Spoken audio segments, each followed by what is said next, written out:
¿qué tal? ¿Cómo están? Bienvenidos hoy a Caretas Conversa, Caretas Digital. Hoy estamos miércoles 17 y se ha firmado más temprano, hace un par de horas apenas, el pacto ético electoral promovido por el Jurado Nacional de Elecciones con miras precisamente a los comicios de octubre. Y hemos encontrado algunas innovaciones interesantes para empezar, ¿no? Nos quejamos siempre de las autoridades, nos quejamos de la política, pero no hay que olvidar que la responsabilidad es primero del votante y del ciudadano que emite su sufragio y que escoge a sus autoridades. Y esto habría que recordarlo especialmente en medio de la crisis política en la que está sumido el país ahora mismo. Vamos a conversar sobre la importancia de este instrumento y, digamos, sobre algunas ausencias, probablemente con José Manuel Villalobos del Instituto Peruano de Derecho Electoral, a quien le damos la bienvenida. ¿Qué tal, José Manuel? ¿Cómo está? Gracias por estar con nosotros. Enrique, ¿cómo están? Buenas tardes, gracias por la invitación y saludo a todos los señores de Caretas.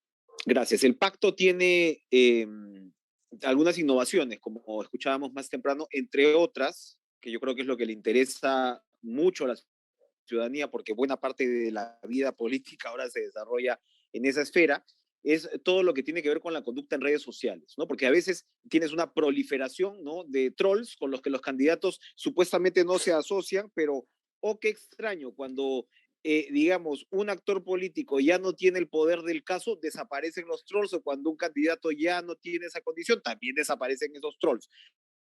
Para empezar, para darle un tono contemporáneo al inicio de esta conversación, ¿cómo hacer más ético, cómo hacer un mejor campo, digamos, de contienda, una esfera como la de las redes sociales?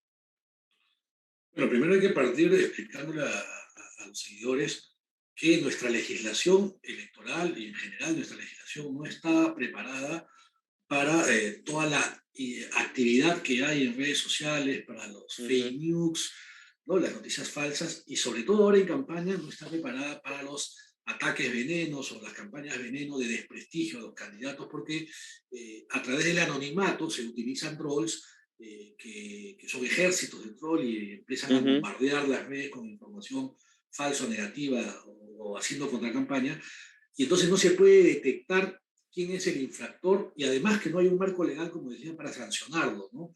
Ni quién tendría la competencia para sancionar, si sería el Jurado Nacional de Elecciones o sería el Poder Judicial, si estamos entrando ya a delitos contra el honor, porque se Uh -huh. difama, se calumnia en las redes sociales. Entonces, al no tener el marco legal, al no estar preparados para afrontar, y no solo en el Perú, en realidad en otros países también hay un problema de cómo enfrentar la problemática de las redes sociales, se presenta el pacto como una herramienta, una oportunidad, por lo menos para que moralmente, éticamente, los candidatos y los partidos se comprometan a no utilizar las redes sociales de manera negativa en la campaña. Uh El -huh. problema va a ser de que al final de la campaña vamos a ver que sí se va a utilizar estas campañas veneno, y finalmente me temo que el pacto no va a poder hacer nada para evitarlo, y van a decir, oye, el pacto no cumplió su objetivo, ¿no? Entonces ahí es donde se empieza a cuestionar esta buena iniciativa que cumple 17 años. El pacto nació en el 2005, y en ese contexto donde no existía obligación de presentar planes de gobierno ni hojas de vida, nació el pacto ético, y gracias a la iniciativa del pacto ético se hizo ley la obligación de presentar una hoja de vida y un plan de gobierno. Luego en el Uh 2010 -huh. avanzó, innovó el pacto ético y se incluyó como un compromiso que no estaba en la ley, que los candidatos presenten una declaración jurada con sus bienes y rentas. Es decir, es gracias al pacto ético que se han ido incorporando a la legislación electoral mecanismos, herramientas a través de los cuales los ciudadanos tengamos mayor información para poder ejercer un voto informado. Luego el pacto ha venido pues oscilando y bueno, no tenía grandes novedades como las que ahora comentas, y sería, digamos, un primer paso para que luego de este pacto, de esta elección, con las lecciones aprendidas, se pueda hacer o mejorar la legislación electoral, buscando la manera de evitar el uso de las redes sociales de una manera negativa en las campañas, porque las redes sociales deben ser utilizadas de manera positiva para dar a conocer por las supuesto. propuestas, etcétera, ¿no? Por supuesto. Ahora, el otro problema que hay con el pacto ético, porque como tú señalas un poco, claro, es algo que finalmente es un pacto ético, es un pacto, digamos, de honor, ¿verdad? Exactamente. Es sobre todo más que pensar en vinculaciones de sanciones posteriores, es alguien que dice, bueno, doy mi palabra de respetar en este caso estos 23 compromisos. Pero lo que habíamos entendido es que, y siempre hay problemas, ¿no? Siempre hay políticos que no lo firman. Y No ahora lo firmo. lo que sabíamos es que, por ejemplo, el señor López Aliaga no lo iba a firmar. Eso, claro, siempre señalan ellos, siembran algún tipo de sospecha sobre el organismo electoral, en este caso el Jurado Nacional de Elecciones, etcétera, etcétera. Pero el elector debería tomar en cuenta eso, ¿no? A la hora de poder analizar un candidato, debería ser un parámetro inicial de decir, a ver, este señor o esta señora ha o no ha firmado el pacto ético electoral, ¿no? Es como un benchmark, un estándar Defini- mínimo. Definitivamente el que no firma el pacto ético, digamos, ya tiene un cuestionamiento del electorado de por qué no se quiere comprometer a los acuerdos que se han arribado. Ojo que uno de los acuerdos del pacto ético es participar en los debates. Ajá. Y ya recordemos que en el 2018 un candidato, pese a que firmó el pacto ético, no se presentó en el debate y de haber estado primero en las encuestas, desapareció de ellas y no ganó la elección, que es Renzo Gallardo, y que incluso ahora Exactamente, va con exactamente. López Aliaga. Entonces, sí puede tener un impacto en el resultado el tema de no participar en el pacto ético o no participar en los debates, ¿no? El caso de Rayardo fue efectivamente impresionante, la verdad. No es que tuviera de ninguna manera ganada la elección, pero cayó pues en un exceso de arrogancia cuando precisamente era un puntero precario, como son los punteros en la política peruana, particularmente en los últimos años. Y uno se pregunta, José Manuel, en circunstancias como estas donde, digamos, estamos viviendo una crisis política tan grande, tan profunda, donde el Congreso, por supuesto, es cuestionado, pero donde tienes un ejecutivo con un presidente que yo creo que hasta sus partidarios tendrían que reconocer que no está equipado para ejercer la presidencia de la República. Otra vez, instrumentos como estos deberían servir para, a ver, exigirle más a los candidatos, ¿no? A ver, es de un lado exigir a los candidatos, pero también hay un tema de exigencia al elector, ¿no? O sea, parte del problema es que el elector o un buen porcentaje del elector se ha desentendido completamente de la vida pública, de la vida política. Entonces, es momento en realidad, y claro, cuando estamos hablando pues en tiempos de achorados, de fights, etcétera, etcétera, es un buen momento realmente para revivir instrumentos que no son de etiqueta vacía, sino que son compromisos morales que nos dan una primera mirada al candidato, ¿no? Esto tendría que ser recordado permanentemente entre el electorado. ¿El Jurado Nacional de Elecciones lo hace? Mira, Enrique, en el año 2010, producto de la experiencia del pacto ético que ya nos daba compromiso de los candidatos, ya nos daba información porque teníamos la hoja de vida del plan de gobierno, desde el jurado, en ese momento yo estaba en el jurado, pensamos, ¿qué hacemos con esta información? ¿Qué hacemos con la otra parte que era la sociedad civil, los ciudadanos, para que se Uh sumen a la -huh. campaña y ejerzan un voto responsable, más activo? Y es ahí que nació la campaña, que ahora es un programa Voto Informado, que lo que buscaba es que hacer una campaña fuerte, digamos, para cambiar el chip del elector que solo vota porque le regalan cosas, decide su voto en la fila o a pocos días de la elección o vota por el más carismático, sino que la idea era cambiar el chip de la persona para que vote por el mejor o la mejor candidata, por la mejor propuesta.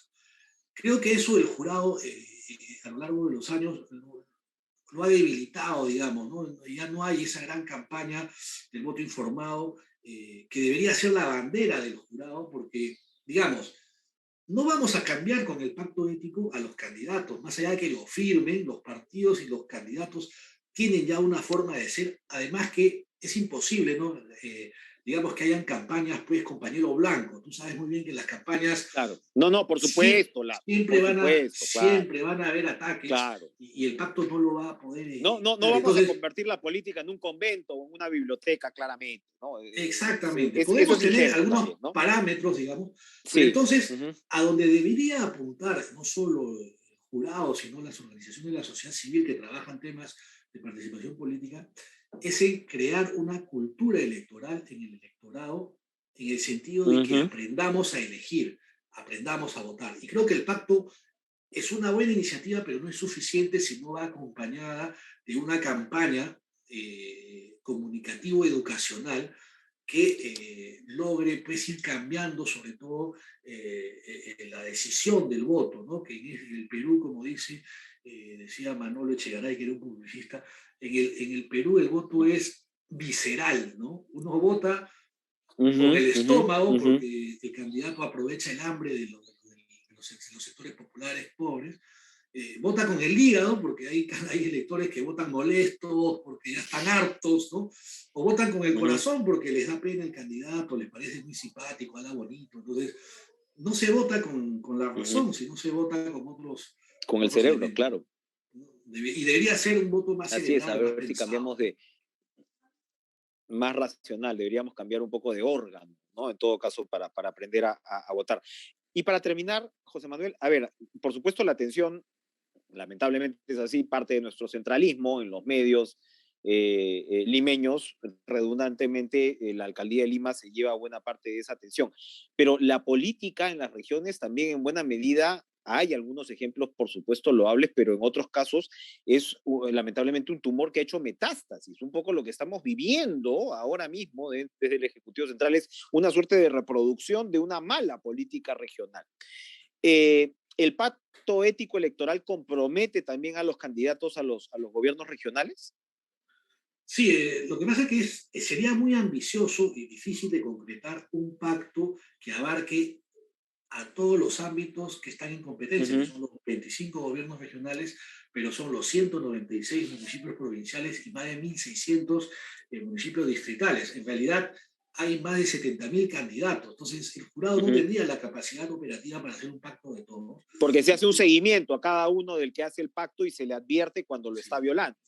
Entonces, Por lo que hace supuesto. el pacto en elecciones regionales y municipales, porque en general se hace uno solo, pero en Uh -huh, elecciones regionales se hace uno en Lima, que abarca sobre todo uh para -huh, la candidatura en Lima, pero también hace pactos regionales. Entonces, a uh nivel -huh. de regiones también se van a firmar pactos comprometiendo sobre todo a los candidatos a gobernadores regionales. Como te dije, es muy difícil poder bajar el Claro. pacto para que lo suscriban los candidatos distritales, provinciales, porque son un montón, ¿no? Entonces sería inmanejable.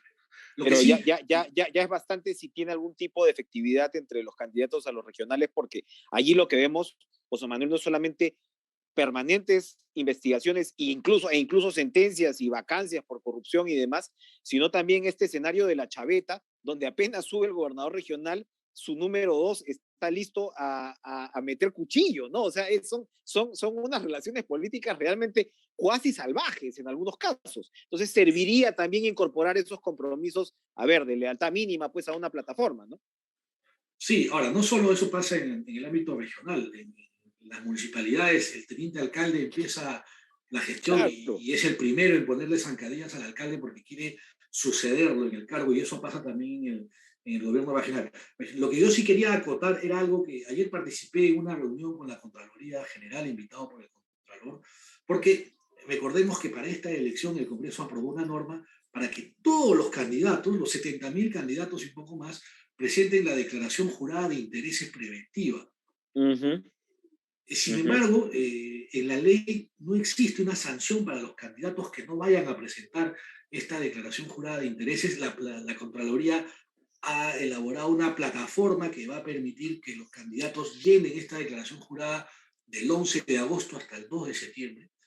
Pero como no hay una sanción por no presentarla, creo que era el momento oportuno de que el pacto ético que se ha firmado hoy recoja como uno de los compromisos que los partidos y los candidatos se obliguen a presentar pues esta declaración jurada de intereses y no quede pues en algo vacío, en algo que se incumpla, porque sí es información relevante la que pudiéramos conocer ahí sobre quiénes son pues los familiares directos de estos candidatos que de entrar al cargo podrían verse favorecidos, ¿no? Con actos pues favorecidos con contratos, etcétera. En esta declaración jurada de intereses se declara los 5 últimos años laborales del candidato bajo cualquier modalidad, si ha trabajado en el Estado, si ha sido parte de Uh comités de -huh. selección, en contrataciones, es decir, te da información que luego el ciudadano puede emitir un voto informado porque va a conocer mucho más cosas de las que ya la hoja de vida del candidato trae. pero no se ha incluido en el pacto ético. Parece que no ha habido ahí una coordinación del jurado con la Contraloría. Lo han dejado solo al Contralor con este tema de la declaración jurada de intereses, y ojalá que la mayoría de candidatos la presenten. Hasta el día de ayer creo que ni 1000 candidatos la habían presentado. Sumamente preocupante, y serán semanas sin duda en las cuales esperamos que los medios hagamos nuestro trabajo también de advertirle a la ciudadanía de casos tan complicados como los que estás poniendo sobre la mesa. José Manuel Villalobos, del Instituto Peruano de Derecho Electoral, gracias por estar hoy con nosotros en Caretas Digital. A ustedes, hasta otra ocasión. Bien, gracias.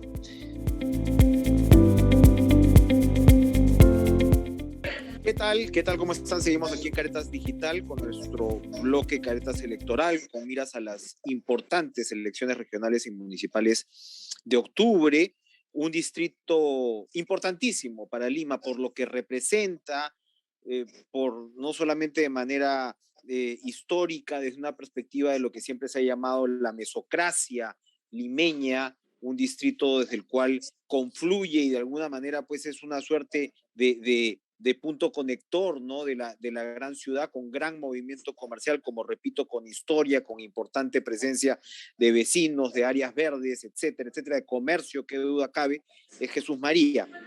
Vamos a conversar con Jesús Gálvez, él es candidato a la alcaldía de este importante distrito, como señalo, por Renovación Popular, que tiene un plan de gobierno, por lo que vemos, bastante puntual en términos como seguridad con responsabilidad social, comercio, servicios de salud, vida animal, importante, que es una prioridad ahora para tantos vecinos, educación, cultura y deporte, ornato, limpieza y áreas verdes, como digo, que también ocupa buena parte del distrito, un distrito con mucho potencial, mucha historia, pero también con muchas necesidades. ¿Cómo está, señor Jesús Gálvez? Gracias por estar con nosotros.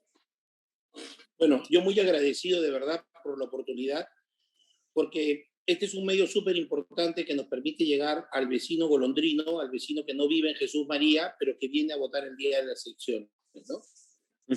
¿Cuál es, si tiene que resumir, por lo que veo en su hoja de vida, usted es vecino de Jesús María de toda la vida? Y por supuesto eso 47 años.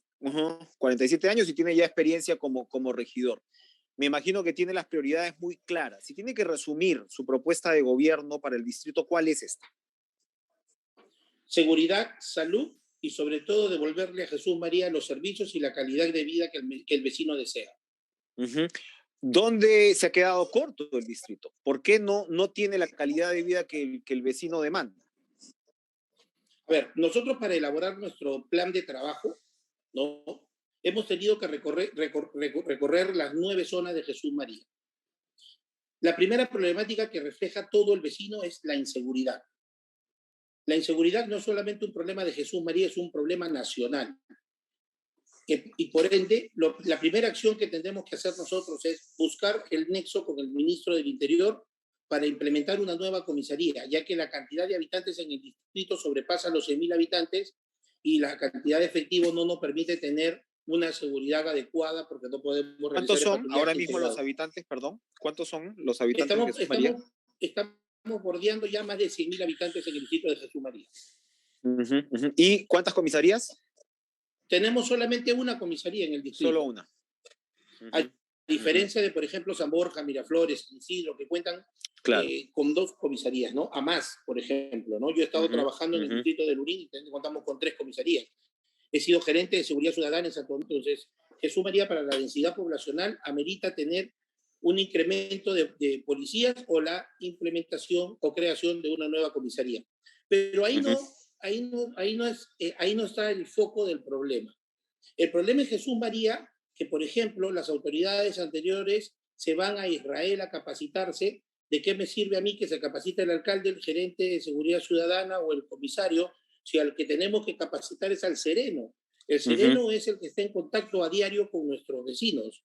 Entonces, por ende, la capacitación y la evaluación debe ser constante al sereno del distrito, al que tiene contacto con el vecino, el que debe conocer las calles, el que debe estar atento no solamente o vigilante, sino también brindar apoyo al vecino en cruzar una calle, cuando viene un niño o un escolar, detener el tráfico.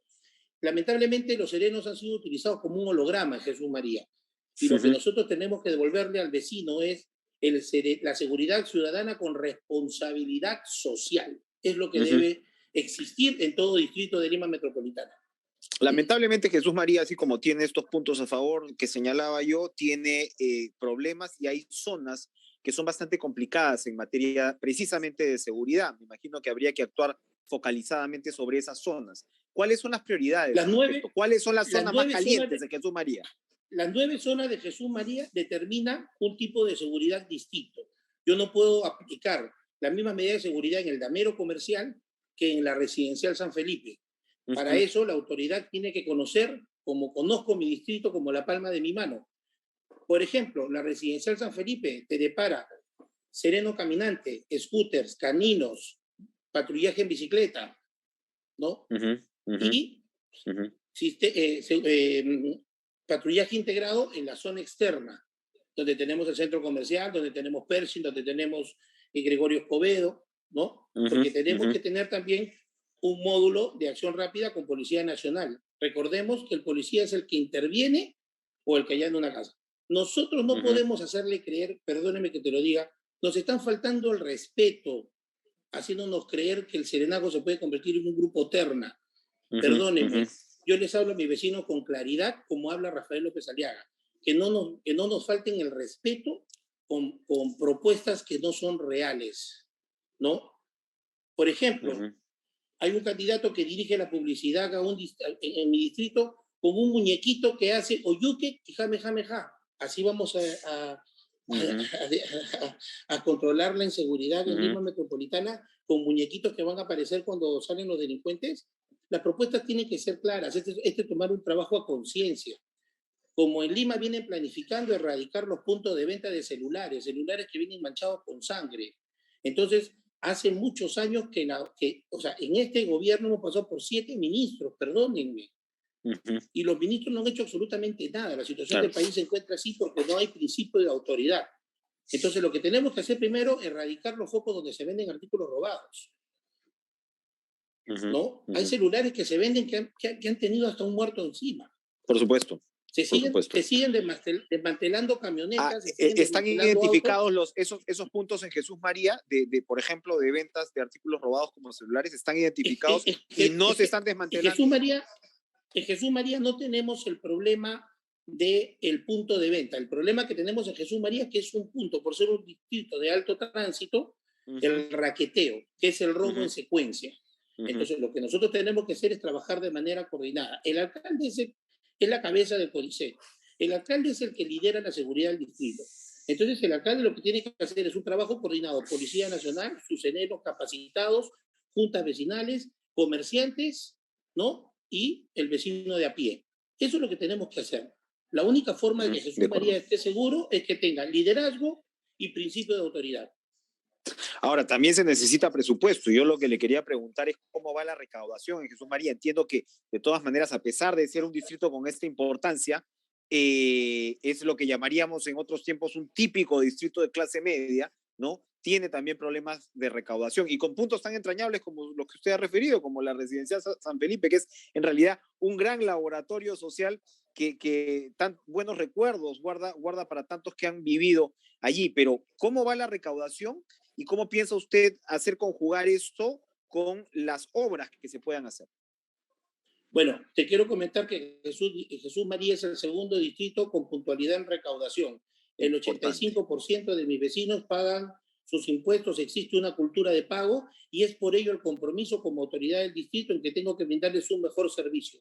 Eso quiere decir que tiene usted un vecino identificado con su distrito. El vecino de Jesús María está identificado con su distrito. Está identificado y cumple con su tributación. El 85% de la población está al día en sus tributos. Entonces, con mayor razón, pues tengo que designar los recursos de mi municipalidad en beneficio de mis vecinos. Jesús para servicios y programas sociales que los vecinos están esperando de manera inmediata. Y en Jesús María se ha perdido el respeto al vecino, porque no se le ha escuchado y no se le ha atendido. Y eso es una falta de respeto. Tú no tocas la puerta para pedir un voto y después dejas de atender al alcalde. No hay forma que el alcalde no atienda a sus vecinos. El alcalde tiene que caminar la calle, tiene que conversar con sus vecinos, así como va y se le toca la puerta para pedirles un voto el día de las elecciones.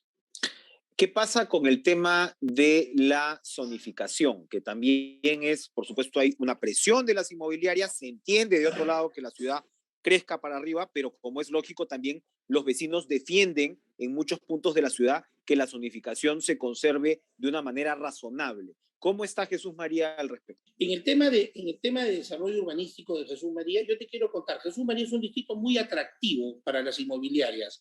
Las casonas que existían en Jesús María, y que quedan algunas, tenían un metraje entre 400, 600 y 800 metros, ¿no? Casas donde vivían 20 personas, ahora tenemos edificios de 40, 60 y 80 departamentos. Nosotros lo que tenemos que hacer es no sacarle la vuelta a la ley, que es lo que han hecho algunas autoridades en nuestros distritos, cambiando zonas monumentales, ¿no? Como en el Olivar de Jesús María, para hacer tremendos edificios. Hay alcaldes que no han respetado para nada la zonificación de Jesús María. Entonces, esto nosotros no lo podemos permitir. Lo que yo tengo que hacer es, primero, basarme en las normativas de Lima, que Lima determinaba, por ejemplo, por un departamento, 2 estacionamientos. No sacarle la vuelta a la ley y que por 2 departamentos un estacionamiento. ¿Para qué? Para tener una mayor altura, para darle una mayor densidad. Entonces, esto me está complicando, que la calle no es cochera. La gente no tiene dónde dejar sus vehículos, porque claro, haces tantos departamentos y tan reducida la cochera, una densidad que la gente no demasiado tiene alta. otra medida que posesionarse de la calle. Entonces, lo que nosotros vamos a hacer, en primer lugar, si Dios permite que seamos gestión, es informarle al vecino qué es lo que me está dejando la gestión anterior. Porque recordemos que las licencias de construcción tienen una vigencia de 3 años. Los parámetros tienen una vigencia de 3 años. Entonces, todo lo que me deje la anterior gestión lo van a poder edificar hasta el 2025. Entonces, yo quiero transparentarle y decirle al vecino, mira, esto es lo que me están dejando a mí y esto es lo que yo estoy autorizando. Es bueno que el vecino sepa que yo soy un vecino nacido, vivido y que quiero dejar un legado en mi distrito. Esa es la diferencia. Yo no me voy a ir, yo no voy a estar 4 años para volverme rico o millonario y después desaparecer de Jesús María. Ahí vive mi familia, mis hijos, mis primos, mis padres. O sea, el tema es dejar un legado. El alcalde siempre fue el buen vecino. Y en el tema de construcciones hay que devolverle a Jesús María el paisaje urbanístico. No puede ser que la iglesia San José, tremendo monumento cultural, tremendo patrimonio del distrito, antes lo veíamos desde Salaberry, y ahora tienes que llegar al parque para voltear la cara y poder ver a tu iglesia. ¿Qué mejor ejemplo para ir culminando, qué mejor ejemplo de buena vecindad que precisamente los habitantes del distrito puedan tener acceso a cultura, puedan tener acceso a deporte, puedan tener facilidades para sus mascotas. Las mascotas si antes, por supuesto, ¿no? Había muchas mascotas, ahora hay muchas más, ¿no? Y probablemente la pandemia, los animalitos se han convertido en grandes compañías, no sé, de las personas, no sé si el porcentaje de vecinos de adultos mayores sea significativo en Jesús María. Me parece que sí. ¿Cuál es la propuesta que engloba usted por ese lado de cultura, de deporte, del tema de la política de mascotas, del disfrute para el vecino? Cuéntenos, por favor. Primero, recuperar los espacios públicos, tanto Campo de Marte como el Parque Los Próceres. Los parques tenemos que devolverle el principio de autoridad. El Campo de Marte tiene que tener zonas de deporte, zona de familia, zona para niños y zona para mascotas, como existen en otros países, donde tú puedes llevar a tus perros o tus mascotas por tallas. Los perros grandes, zona large, zona medium, zona small. Lo mismo hacer en el parque Los Próceres. En el tema de devolverle la calidad a nuestros adultos mayores, sí, tenemos que reaperturar o activar los programas que siempre hemos tenido. Los paseos para el adulto mayor, las actividades para el adulto mayor, y no solamente eso, los emprendimientos. El adulto mayor tiene mucho conocimiento y se puede autogenerar. A veces viven de una pensión paupérrima y tenemos que ver la forma de que ellos también vayan autogenerándose. En el tema de los jóvenes, la Academia Preuniversitaria Municipal es uno de los primeros programas que tiene que volver a abrirse en el distrito. Más de 40, 50 jóvenes por año podían ingresar a una universidad gracias al programa que teníamos en la municipalidad. Y esto tiene que volver. Las becas, los intercambios, las actividades de la municipalidad con el colegio en coordinación con el Ministerio de Educación y la OFEL número 03. Entonces, el primer acto de corrupción en este país, hermano, es cuando postulas un cargo que no está preparado. Ese es el primer acto de corrupción. Lo vemos en el gobierno y lo vemos en el Congreso. tengo la capacidad, el conocimiento y la experiencia para administrar mi distrito. Soy un vecino real, un vecino nacido, Jesús María, lo llevo en el corazón. Muy bien. Jesús Gálvez, entonces, candidato a la alcaldía por Jesús María, por Renovación Popular. Gracias por estar con nosotros. Suerte, por supuesto, en sus actividades de campaña en estas semanas intensas, sin duda que quedan, y lo mejor para un distrito tan importante y tan querido para los limeños. Gracias, candidato Jesús Gálvez. Te agradezco de corazón y le pido al vecino que tome un voto a conciencia, que evalúen las propuestas, que no permitan que nos sigan robando el voto. Es el pedido que le hago de verdad a todos los vecinos en general para tener autoridades idóneas que ya trabajen en pos de la comunidad. Muchísimas gracias por la entrevista. Bien, gracias por estar con nosotros.